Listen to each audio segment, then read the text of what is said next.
So Wack spoke about this incident where Cuban Link, right, former terror squad, came to the West Coast and asked Suge or Death Row for protection.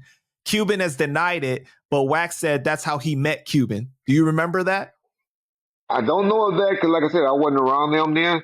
But I know this: Big U from 60 Crips and Suge Knight niggas was. That's where that check-in term shit started back in like 2008, 2007, 2009.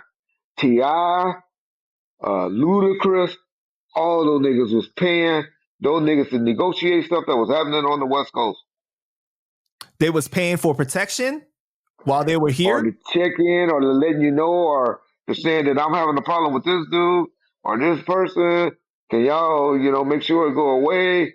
I remember a major thing with Ludacris and Ti that was going on back in like I was in the truck with you, and we saw Ludacris walking around, and she was like, "Look at that scary motherfucker walking right there." He was like, "Yeah, I just had to make sure it was cool for him to be walking around because I had to get between some shit between him and Ti." So shit like that was going down, and those niggas were breaking those two niggas off.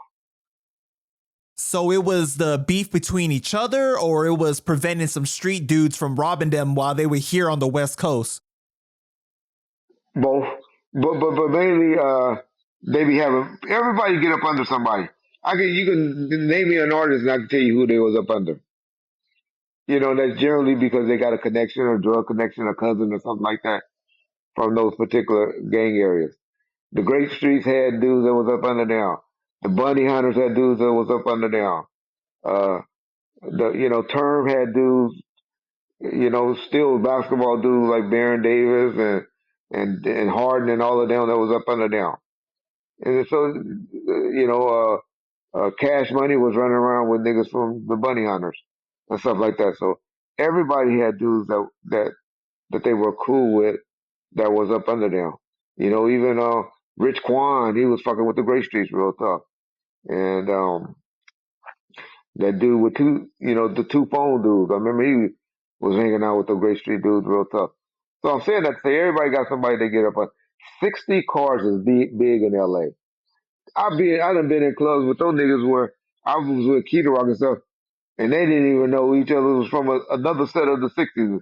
And so they always in the clubs. The 60 is big in the nightclub scenes out here. And the Southside Crips used to be as well out here. So everybody, have people that they got up under and stuff like that. Not one of those particular gangs are terrified of each other.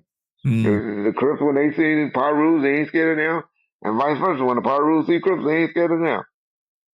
But generally, it's just like, what's the beef is for?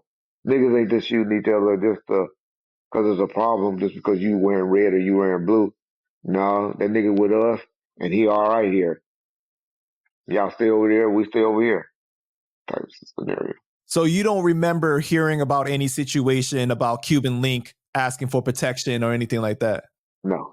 I'm not saying it. I'm not confirming it or denying it, but I don't know of it. But I know that the guys were paying to come out here. And if you're talking about 2008, 2009, trust me, whether they did or didn't, they got talked to about it. Because they were circling clubs. Big Hugh and Suge had cruises circling clubs for it. And now you got a red car and a blue car. So you ain't had nowhere to really run to.